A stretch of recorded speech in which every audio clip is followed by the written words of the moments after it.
দেখছেন স্বাধীন সংলাপ, সৌজন্যে আলোক হেলথ কেয়ার অ্যান্ড হাসপাতাল। আজকে আপনাদের সাথে আছে আমি রেজওয়ান ফয়েজ। পুরো পৃথিবীর দৃষ্টি এখন মধ্যপ্রাচ্যে। ইরানের বিরুদ্ধে মার্কিন এবং ইসরায়েল হামলা এবং ইরানের পাল্টা হামলা এবং মার্কিন এবং ইসরায়েলি হামলায় ইরানের শীর্ষ নেতৃবৃন্দ প্রায় সকলের মৃত্যু বরণ করা, সব কিছু নিয়ে এখন পুরো মধ্যপ্রাচ্য জুড়ে একটা যুদ্ধের দামামা চলছে, যুদ্ধ লেগে গেছে। সেখানে আমরা যারা অনেক সেই মধ্যপ্রাচ্য থেকে অনেক দূরে আছি, আমরাও কিন্তু সেই যুদ্ধের আঁচ থেকে বেঁচে নেই।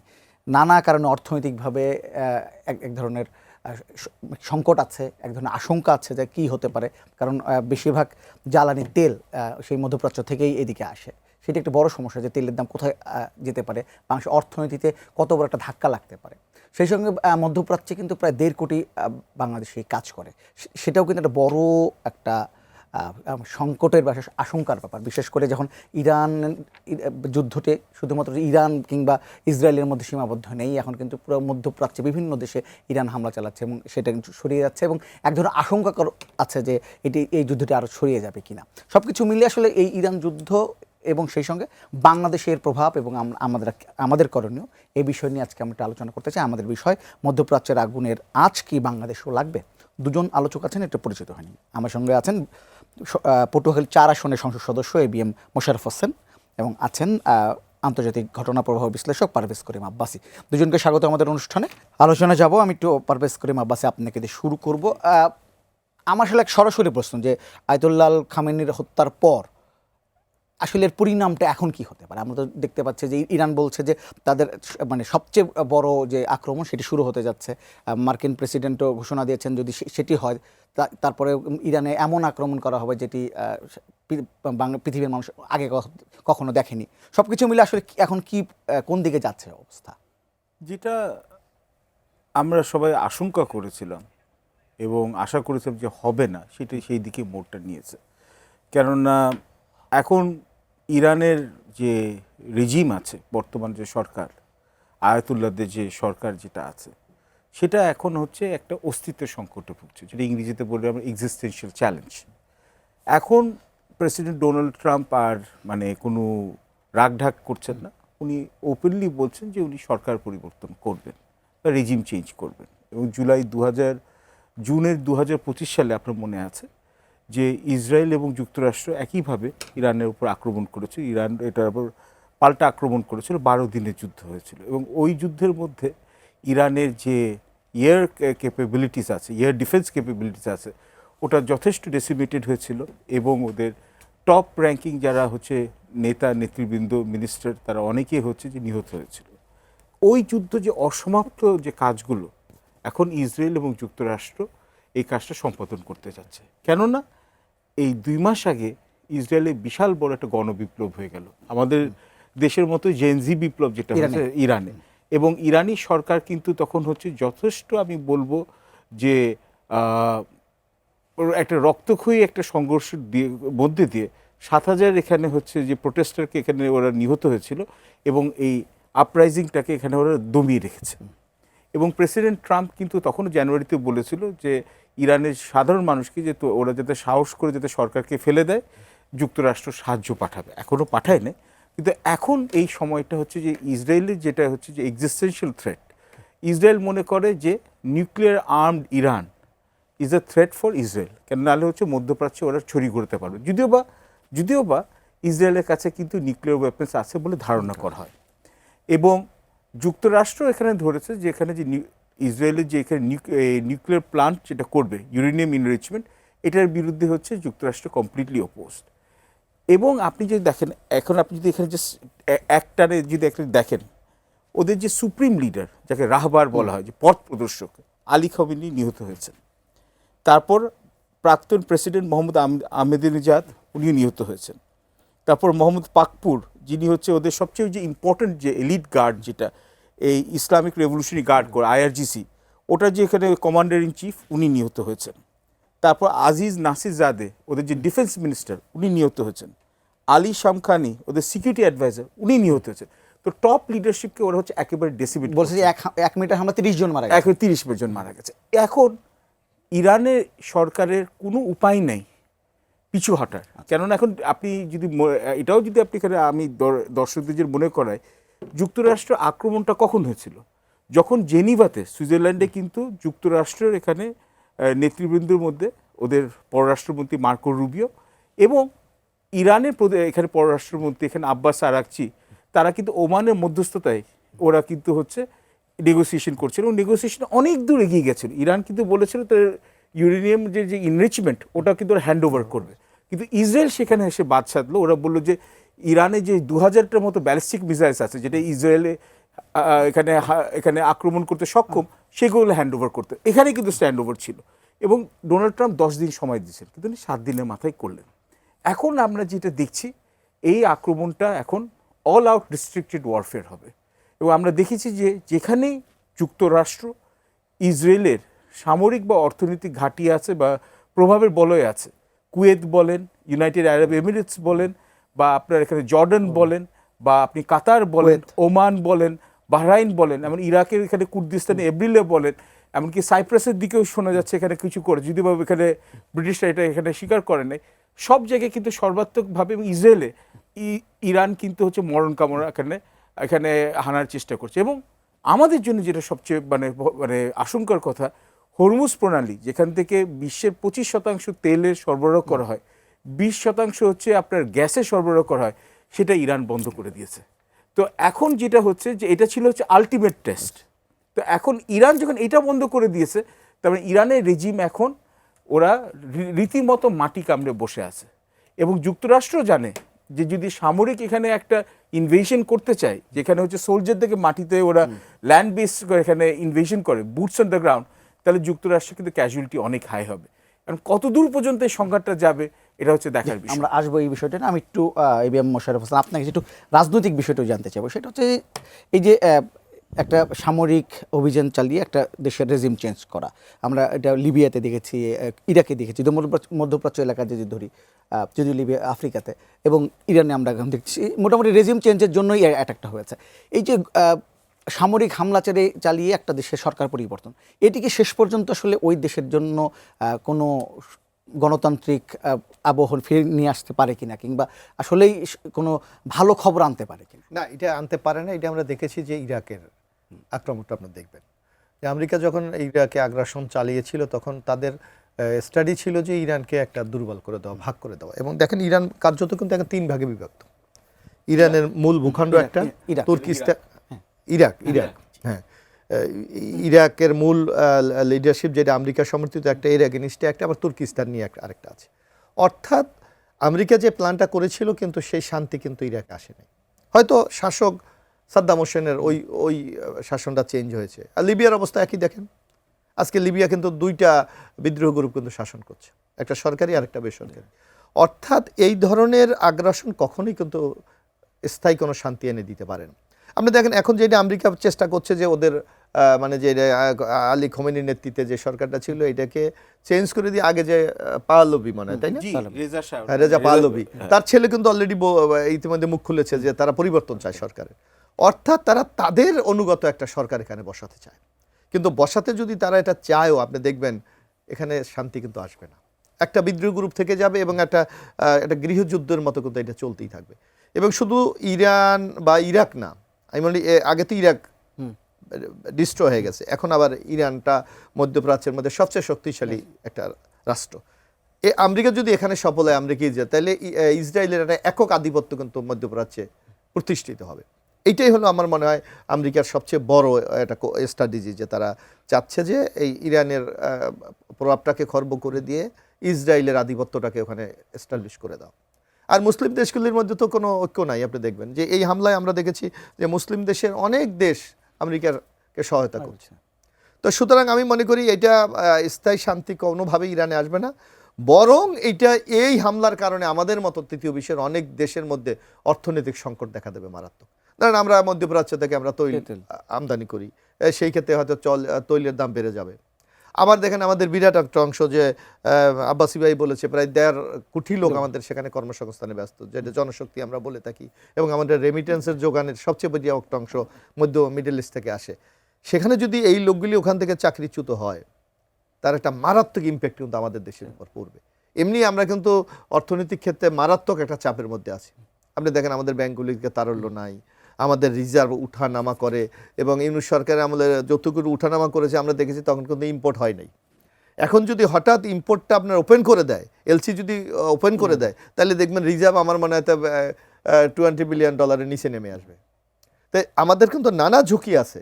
সুতরাং এই যুদ্ধ আমাদের বাংলা, যদি আমরা মনে করি এটা মিডল ইস্টের যুদ্ধ না, এটার কিন্তু ডাইরেক্ট ইম্প্যাক্ট আমাদের মধ্যে পড়বে, যেটা আগামী দিনে আমাদের সামাজিক কাঠামোর ক্ষেত্রে একটা মারাত্মক বিশৃঙ্খল তৈরি হবে। আর একটা নতুন সরকার ক্ষমতা নিয়েছে, এখনো কিন্তু তাদের পরিকল্পনা তারা ঠিক করে নাই বা বাস্তবায়ন করার সেই সুযোগ পায় নাই।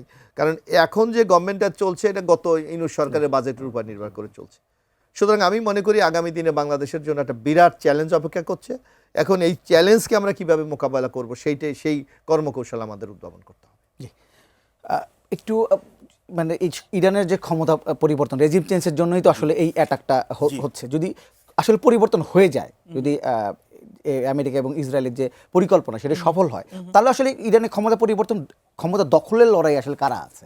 আচ্ছা, আমি আপনাকে বলবো হচ্ছে যে এটার প্রশ্ন আমি উত্তরটা দিই। প্রথমত হচ্ছে যে আপনি দেখেন, আমরা তো অনেক সময় মনে করি মধ্যপ্রাচ্য, কিন্তু মধ্যপ্রাচ্য হচ্ছে কিন্তু আরও বড় ভূ রাজনৈতিক ভূ অর্থনৈতিক প্রেক্ষাপট আছে। এর জাস্ট 2 মাস আগেও না, আপনি 2 মাসের কম হবে, ভেনিজুয়েলার প্রেসিডেন্ট নিকোলাস মাদুরোকে এখানে হচ্ছে এক প্রকারে কিডন্যাপ করে নিয়ে গেল। একটা এখানে এক প্রকারে কিডন্যাপ, এখানে এর বেশি এর বাইরে কিছু না। এবং আন্তর্জাতিক সকল নিয়ম, কূটনৈতিক নিয়ম বহির্ভূত এখানে একটা কাজ, কিন্তু রেজিম চেঞ্জ হয়ে গেল।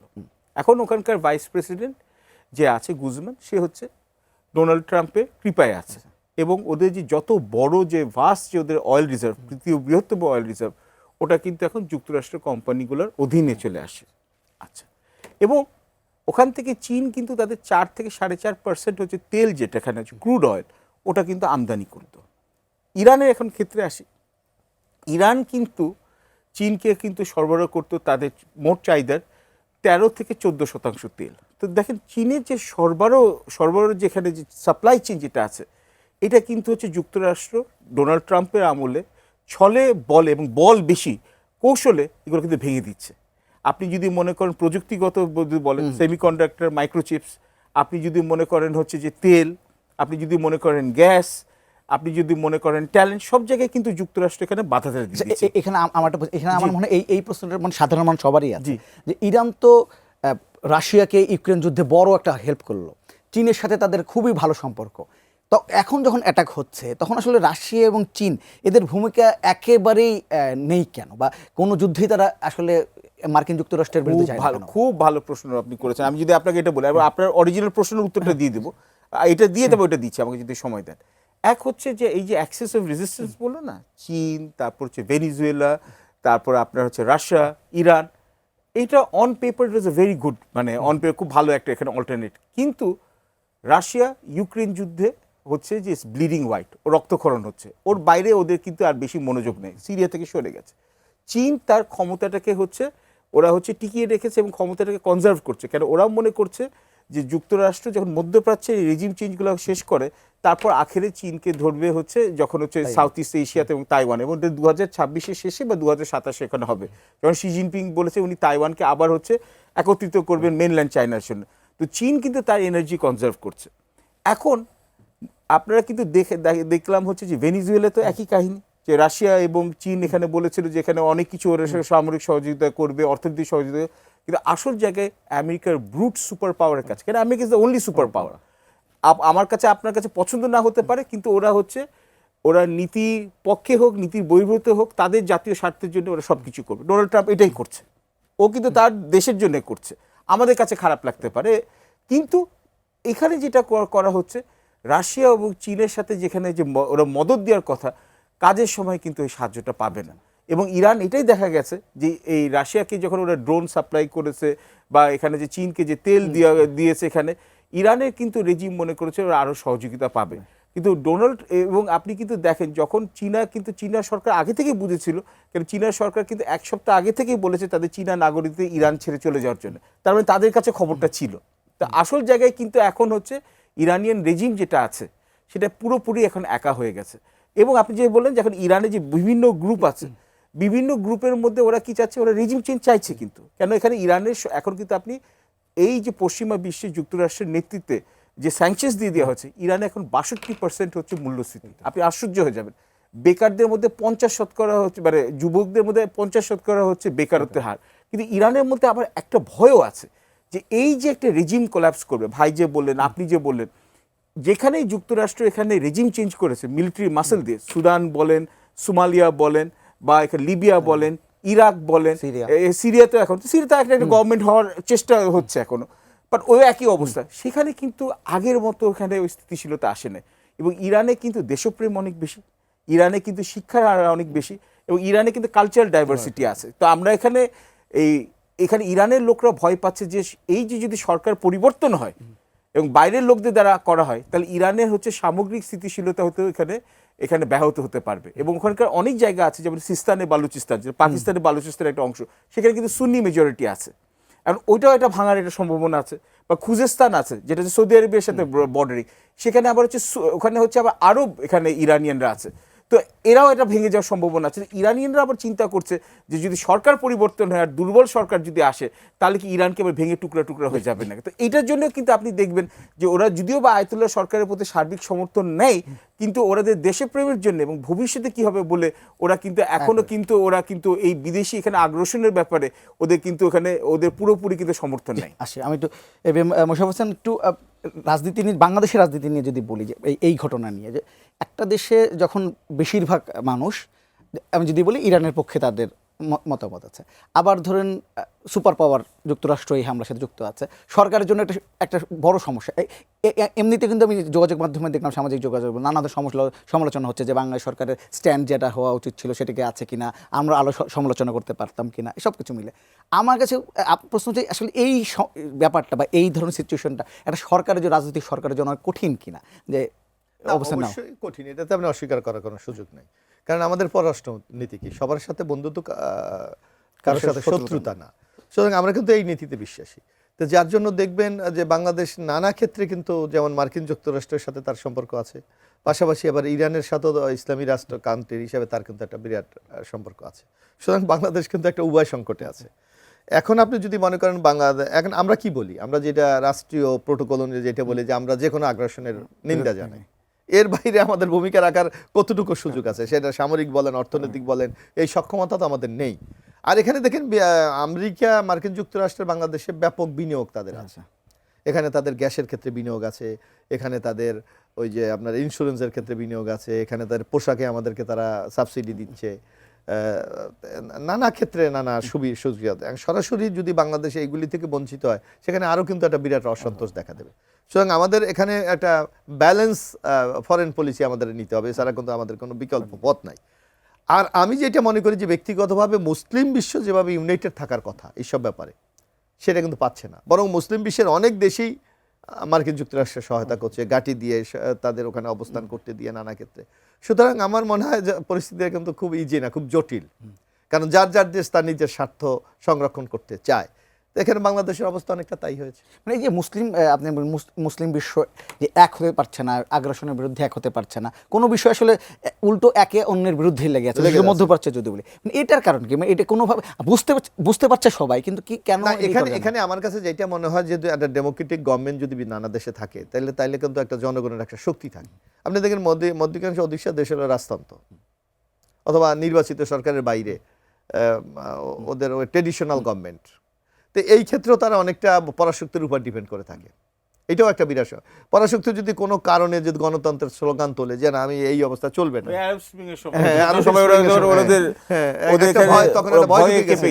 ভয় ঢুকে গেছিল।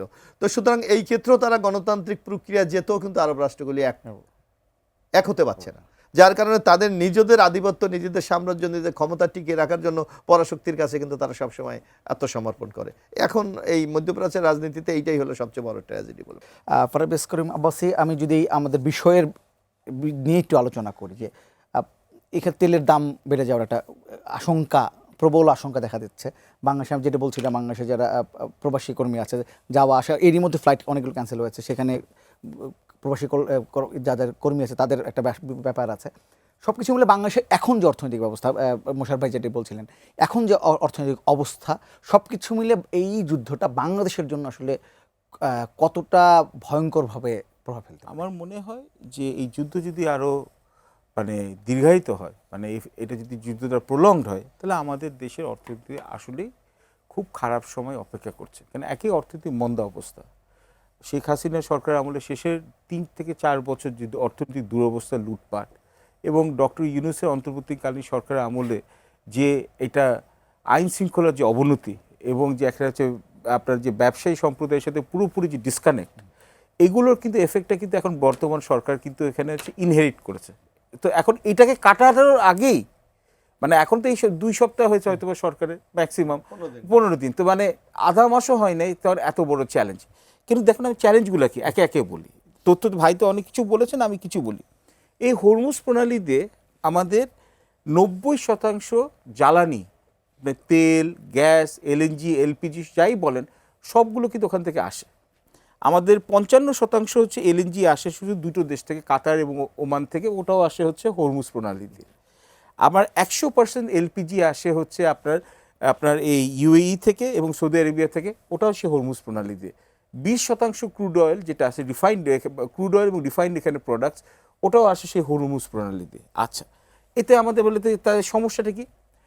এখন কিন্তু আপনার যে ব্রেন্ট ক্রুড আছে, যেটা আন্তর্জাতিক এখানে তেলের এখানে হচ্ছে যে বেঞ্চমার্ক, সেটা এখন কি হচ্ছে $72, এবং এটা সোমবারে হচ্ছে মার্কেট খুলবে, কারণ ওদের তো সোমবারে মার্কেট খুলে।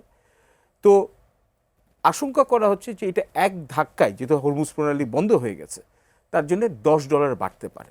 এখন বলে তাতে কি হতে পারে, এটা যদি 1 সপ্তাহ বাড়ে তো $10 মতো বাড়তে পারে।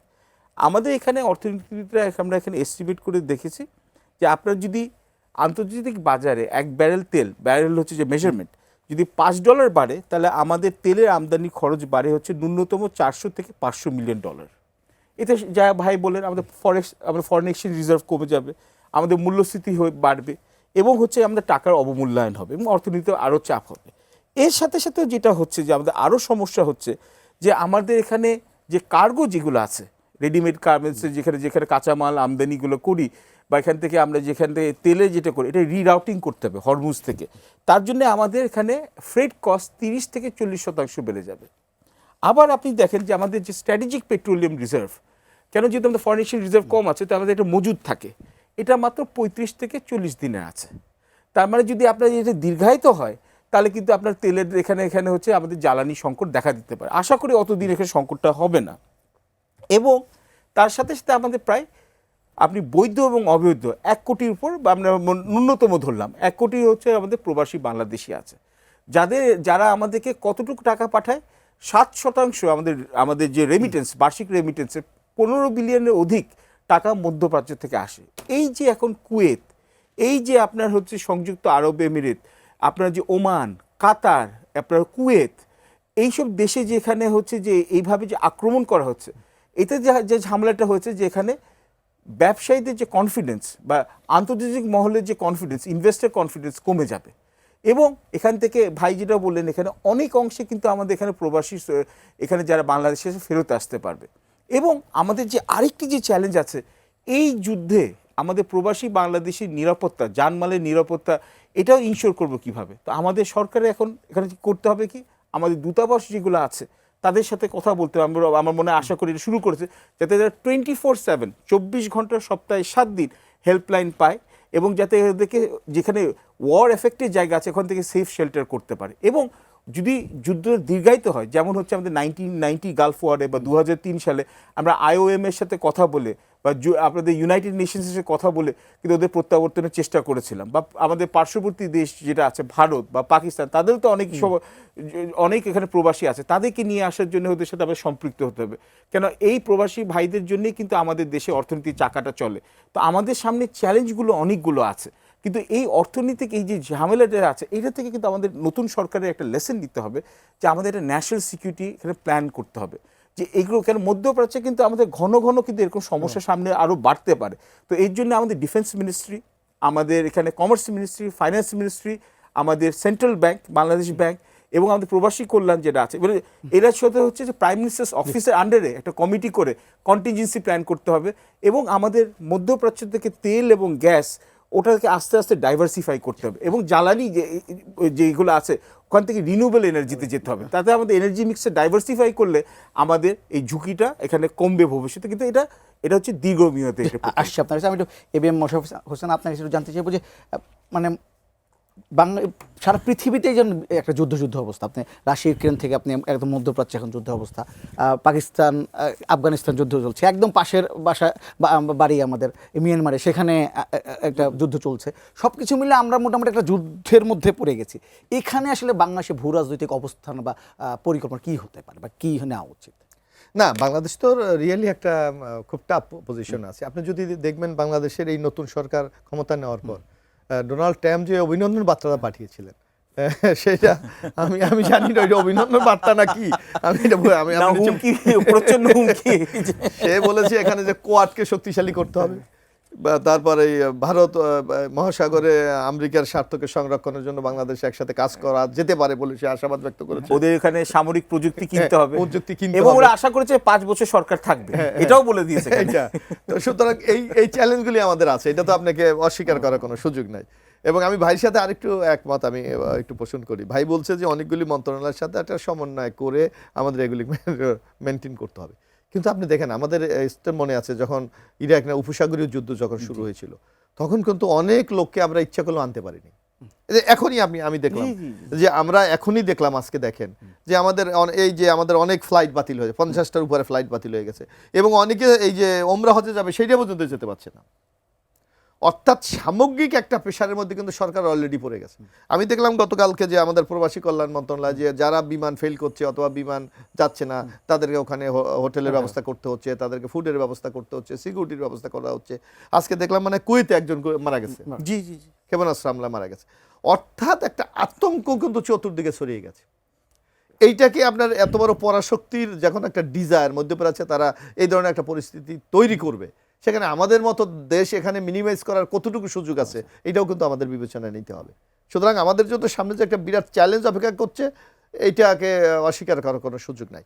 এখন ভাই বলছে যে আমরা জ্বালানি ইম্পোর্ট করি, এখন আমাদের ইন্টারনাল যে আমরা যে জ্বালানির সংখ্যা বাড়াবো সেইটাও তো একটা সমস্যা, দীর্ঘমেয়াদী। কারণ আমাদের যদি কূপগুলি খনন করতে হবে, অথবা যেগুলি আছে রেনোভেশন করতে হবে, অথবা আমরা আমাদের ভোলায় যে কূপখানে সেগুলোকে আমরা ব্যবহার করতে পারছি না, অফশোর এক্সপ্লোরেশন করতে হবে। এগুলি তো আসলে আমাদের বিগত, আপনি যে কথাটা বলছেন বিগত সরকার এগুলি কিন্তু ব্যবস্থা গ্রহণ করে নাই, বরং তাৎক্ষণিক ব্যবসার জন্য তারা এলএনজি কুইক রেন্টালদের মাধ্যমে তারা কিন্তু এই সংকট সমাধান করতে চেয়েছে। সুতরাং চ্যালেঞ্জ তো সরকারের কাছে নানা চ্যালেঞ্জ আছে। এই চ্যালেঞ্জ মোকাবেলা করার জন্য যে টাইমটা দরকার, যে সময়টা দরকার, বর্তমান সরকারের হাতে সেই সময় তো পায় নাই। বরং আমি মনে করি খুব স্মার্টলি যদি তারা আগামী দিনে এই সংকট সমাধান করার উদ্যোগ গ্রহণ না করে, তাহলে আমাদের অর্থনৈতিক ক্ষেত্রে সামাজিক ক্ষেত্রেও একটা বিশৃঙ্খলা দেখা দিতে পারে। পারভেজ কামরুল আব্বাস, একটু যুদ্ধ নিয়ে যদি জানতে চাই, আপনি বলছিলেন যে চীন তাদের ক্ষমতা বা তাদের শক্তি রিজার্ভ করছে, যে তাদের একটা আশঙ্কা আছে হয়তো 2-3 বছরের মধ্যে তাদের উপরে সাথে যুক্তরাষ্ট্রের একটা সংঘর্ষে জড়িয়ে যেতে পারে। এটা যদি হয়, মানে রাশিয়া একটা যুদ্ধে আছে, চীনও যদি একটা যুদ্ধে জড়িয়ে পড়ে, আমেরিকা তো ট্রাম্প জামানায় নানা দিকে আক্রমণ, যুদ্ধই চলে যাচ্ছে, সবকিছু মিলে অনেকে একটা আশঙ্কা করে তৃতীয় বিশ্বযুদ্ধের মতো অবস্থা হতে পারে কিনা, বা আরো বড় আকারে সারা বিশ্বযুদ্ধের মধ্যে চলে যেতে পারে কিনা, এটা জানতে চাই। এবং ইউরোপের ভূমিকা আসলে এই যুদ্ধে কি আছে? ইউরোপ হচ্ছে, আমি আপনাকে খুব মানে ভালো মতো বলি, না ইউরোপ হচ্ছে কি 1900 ওখানে আপনার এই 1945 এর পর, দ্বিতীয় বিশ্বের পর, ওরা পুরোপুরি ইউরোপ হচ্ছে যুক্তরাষ্ট্রের এখানে হচ্ছে নিরাপত্তা বলয়ের এখানে হাতে আছে। এবং ডোনাল্ড ট্রাম্প তো দেখালো যে 2016 থেকে 20 এবং 2025 থেকে ইউরোপের সাথে যতগুলো এগ্রিমেন্ট আছে, সে এটাকে ছিঁড়ে ফেলে সে ইউরোপকে এখানে ইউরোপিয়ানদেরকে মিথ্যুক বলেছে, ইউরোপিয়ানদের ফ্রি রাইডার বলেছে। ওরা মুখে হিউম্যান রাইটসের কথা বলবে, মুখে আপনার এখানে লেবার রাইটসের কথা বলবে, এনভায়রনমেন্টাল রাইটসের কথা বলবে, কিন্তু যুক্তরাষ্ট্র যেদিকে চাইবে সেই দিকে যাবে। কেন রাশিয়ার থেকে, আগ্রাসনের থেকে আপনার পশ্চিমা ইউরোপিয়ান দেশকে প্রোটেকশন দিবে একমাত্র হচ্ছে যুক্তরাষ্ট্র। এটাই হচ্ছে সমস্যা। এবং ওদের মধ্যে আবার একটা মত বিভেদ দেখা গেছে। অনেকগুলো দেশ যেমন হচ্ছে ফ্রান্স, জার্মানি, ওরা চায় না যে এইভাবে, বা আয়ারল্যান্ডও যেখানে হচ্ছে, ওরা চায় না যে এইভাবে হচ্ছে যুক্তরাষ্ট্র এইভাবে আইনগুলো এখানে তোয়াক্কা করে বা আক্রমণ করে, কিন্তু ইউরোপের ওই ক্লাউডটা নেই। এবং দিনের শেষে পশ্চিমা বিশ্বের নেতৃত্ব যেহেতু এখনও নিরঙ্কুশ নেতৃত্ব দিচ্ছে যুক্তরাষ্ট্র, এবং তার জন্য যুক্তরাজ্য এবং হচ্ছে আপনার অস্ট্রেলিয়া, নিউজিল্যান্ড, জাপান, কানাডা যতই ভালো ভালো কথা বলুক মুখে বা ইউরোপ বলুক, তারা যুক্তরাষ্ট্রের নেতৃত্বেই যাবে।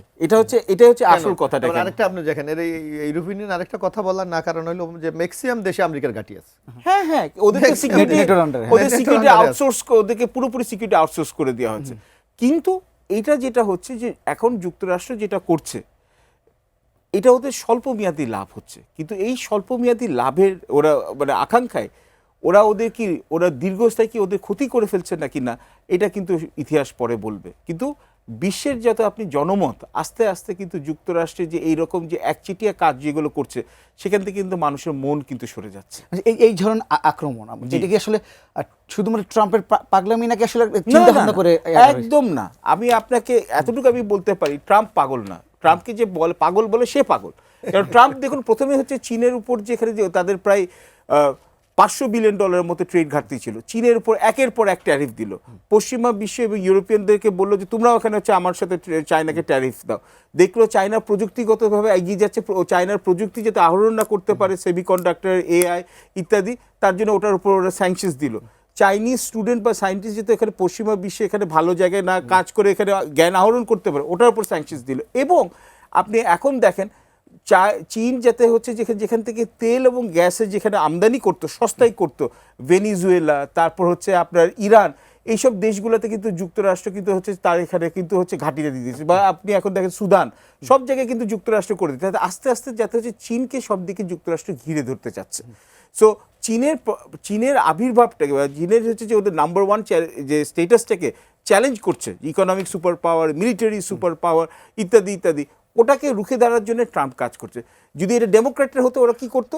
পশ্চিমা বিশ্বের সাথে সুন্দর মতো কথা বলে হিউম্যান রাইটসের নামে, আপনার ডেমোক্রেসির নামে, ওটা এনভায়রনমেন্টাল রাইটসের নামে স্যাংশনস দিয়ে আস্তে আস্তে চীনকে আইসোলেট করতো। কিন্তু ট্রাম্প এখানে বলছে কি তার এত তার হচ্ছে যে ওই সময় নেই। কিন্তু চীনকে রুখে ধরার জন্য ডেমোক্র্যাট এবং রিপাবলিকানদের বাই পার্টিজান কনসেনসাস কিন্তু আছে। মানে এই যে এত যুদ্ধ, এত পরিকল্পনা, এটা মোটামুটি কি চীনকে আলাদা করে ফেলার জন্য? চীনকে মানে স্বল্পমেয়াদী তো লাভ আছে, যে মধ্যপ্রাচ্যের দেশগুলোকে হচ্ছে ওদের যুক্তরাষ্ট্রের এখানে আধিপত্যের আন্ডারে রাখা। কারণ চীন কিন্তু এখন সবচেয়ে বড় এখানে আমদানিকারক হয়ে গেছে মধ্যপ্রাচ্যে, এবং চীন চাইছে হচ্ছে যতগুলো হচ্ছে ট্রানজ্যাকশন হচ্ছে এই যে তেলের এখানে, সব যাতে ইউয়ানে হয়, যেটাকে আগে কিন্তু এটা ডলারে হতো। তো ডলার কিন্তু হচ্ছে বিশ্বের গ্লোবাল কারেন্সি। যুক্তরাষ্ট্র চায় না যে হচ্ছে যে ডলারটাকে রিপ্লেস করুক ইউয়ান দিয়ে, তাহলে তো যুক্তরাষ্ট্রের অর্থনৈতিক সংকট আরও বাড়বে।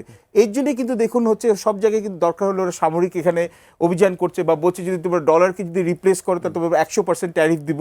ব্রিক্সের দেশের মতো Brazil, Russia, India, China, south Africa, তো তারা তাদের মানে অর্থনৈতিক আধিপত্য, তাদের প্রযুক্তিগত আধিপত্য এবং সামরিক আধিপত্য বজায় রাখার জন্য যা কাজ করছে। এবং ওদের ন্যাশনাল স্ট্র্যাটেজিক সিকিউরিটি রিভিউ যেটা আছে, ডকুমেন্ট আছে 2025 ও 2026, ওরা বলছে আমাদের মূল যেখানে হচ্ছে প্রতিবন্ধী বা আমাদের যে হচ্ছে প্রতিপক্ষ হচ্ছে চীন, এবং চীনকে রুখে দাঁড়াতে হবে। এটারই একটা অংশ হিসেবে আমরা দেখতে পাচ্ছি।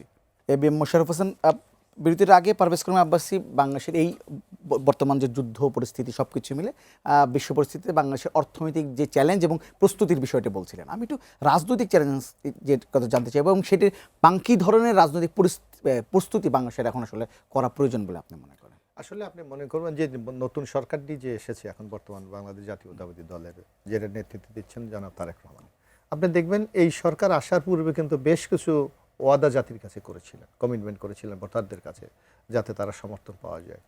এর মধ্যে আছে অর্থনৈতিক পুনর্বিন্যাস, একটা ইম্পর্টেন্ট ব্যাপার। অর্থাৎ এই যে মুভমেন্টটা হয়েছিল, এই মুভমেন্টটার মূল স্পিরিট ছিল কর্মসংস্থান। তো কর্মসংস্থান করতে হলে আমার বিনিয়োগ লাগবে, আপনার শিল্পায়ন করতে হবে, আপনার কর্মসংস্থানের ব্যবস্থা করতে হবে। ইতিমধ্যে আমরা ঘোষণা করেছি যে আমরা প্রথম 1 বছরই প্রায় 1 কোটি লোকের কর্মসংস্থান করব। সেটা বিশেষ করে আমরা মূল টার্গেটটা করেছি আইটি খাত। তা আইটি খাতে করতে হলে আপনার সেই ধরনের তো আমাদের বাইরের সেই ধরনের ক্লায়েন্ট দরকার, যে আমরা কোন ধরনের কাজগুলি করে আইটি সেক্টরে আমরা কর্মসংস্থানের ব্যবস্থা করব।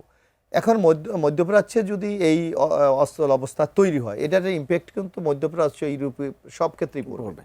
এবং আজকে আপনি হয়তো লক্ষ্য করেছেন যে আজকে আমরা দেখেছি যে ইউরোপের সাইপ্রাসও মানে হামলা করেছে ইরান। অর্থাৎ একটা টোটাল অস্থিরতা সারা বাংলাদেশে দেখা দেবে, সারা পৃথিবীতে দেখা দিলে। তো বাংলাদেশ তো এখন গ্লোবাল ওয়ার্ল্ডে আমরা বসবাস করি, এত বিচ্ছিন্ন নাই। আজকে আমরা আমদানির ক্ষেত্রে তাদের উপর নির্ভরশীল, রপ্তানির ক্ষেত্রে তাদের উপর নির্ভরশীল, ইনভেস্টের ক্ষেত্রে তাদের উপর নির্ভরশীল।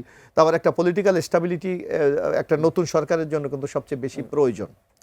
তো এই নানা ক্ষেত্রে যদি অস্থিরতা সামাল দিতে হয় তাহলে সরকার কিন্তু এই দিকে ফোকাস করতে পারবেন না। ফোকাসে ইতিমধ্যে দেখবেন আমরা নির্বাচনে যে কমিটমেন্টগুলি আমরা করেছিলাম সেগুলি বাস্তবায়ন শুরু হয়েছে। ইতিমধ্যে ফ্যামিলি কার্ড দেওয়া হবে আগামী 10 তারিখ থেকে। ইতিমধ্যে কৃষকদের জন্য প্রায় 12,000 কোটি টাকা লোন মৌকুব করে দেওয়া হয়েছে।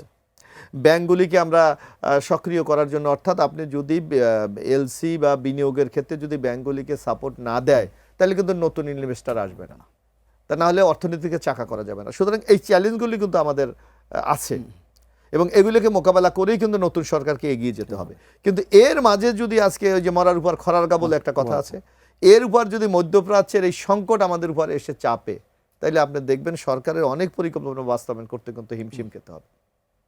কারণ রেমিটেন্সের আমরা কিন্তু এখন টোটালি ডিপেন্ড হলো রেমিটেন্সের উপর। যদি আমি রেমিটেন্স প্রবাহটা কমে যায় অথবা বন্ধ হয়ে যায় তাইলে কিন্তু সামগ্রিক অর্থনীতির উপর একটা মারাত্মক নেতিবাচক একটা প্রভাব পড়বে। সেটা সরকারের ক্ষেত্রে মোকাবেলা করা কিন্তু খুব টাফ হবে। সেক্ষেত্রে হবে সরকার তাইলে ঋণ নেওয়ার অন্য রাস্তা খুঁজতে হবে।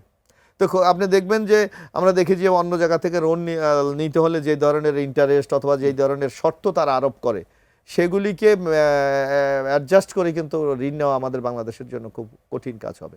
আর আরেকটা সংকট আমাদের আগামী দিনে অপেক্ষা করছে, সেটা আপনি জানেন যে বিগত শেখ হাসিনা সরকার যেই মেগা প্রকল্পগুলো করেছিলেন ম্যাক্সিমাম লোনে করেছে এবং দেখা যাচ্ছে প্রকল্পের যেই প্রাকল্পিত যেই বাজেট ছিল দেখা যাচ্ছে যে যেই টাকা করতে পারতেন তার চেয়ে অনেক বেশি তারা টাকা খরচ করে এগুলি করেছে। তো এগুলি তো সামগ্রিকভাবে এখন আমাদের দেশের উপর এসে বর্তিয়েছে। তো এখন আপনি মনে করেন আমরা জানি যে হয়তো এই বছরে আমাদের সেই মেগা প্রকল্পের লোনগুলি আমাদের শোধ করতে হবে। তো লোন যখন শোধ করার বিষয়টা সামনে আসবে তখন কিন্তু অর্থনীতি আরেকটা বিরাট চাপের উপর পড়বে। তো সুতরাং সামগ্রিকভাবে চ্যালেঞ্জে আমাদের সামনে অপেক্ষা করছে, এটা অস্বীকার করার সুযোগ নাই। এইটাকে আমাদের অত্যন্ত দক্ষতার সাথে আমরা মোকাবেলা করতে হবে। না হয় আমার মানে সামাজিক ক্ষেত্রেও এখন আপনি যদি আমরা যদি কর্মসংস্থান না হয় তাহলে আমাদের যুবক বেকাররা কোথায় যাবে? এখানে জাতীয় ঐক্যটা একটা গুরুত্বপূর্ণ বিষয়। জাতীয় ঐক্যটা গুরুত্বপূর্ণ এবং আমি মনে করি যে এই ক্ষেত্রে সকল রাজনৈতিক দল যারা বর্তমানে এবং আপনি দেখবেন পার্লামেন্টে মোটামুটি কিন্তু একটা সকলের পার্টিসিপেশন আছে। তো এই সবাই মিলে যদি আমরা একটা ইউনাইটেড একটা সিদ্ধান্ত নিতে পারি তাহলে আমার মনে হয় এই ধরনের সংকট মোকাবেলায় আমাদের একটা আলাদা শক্তি যোগাবে। ধন্যবাদ। আমরা শেষ অসংখ্য ধন্যবাদ আমার সাথে যুক্ত হওয়ার জন্য। দর্শক, আজকে আলোচনা থেকে যদি বলি বাংলাদেশে যে সংকটের আশঙ্কা আমরা করছি, এই আশঙ্কা থেকে যদি আমরা মুক্তি থাকতে চাই জাতীয় ঐক্যটা খুবই প্রয়োজন। সবাই মিলে আসলে এই সংকট মোকাবেলা আমাদের করতে হবে। এই প্রত্যাশা নিয়ে আজকে আমরা শেষ করব। আপনারা ভালো থাকবেন, সুস্থ থাকবেন, এটিএনের সঙ্গে থাকবেন।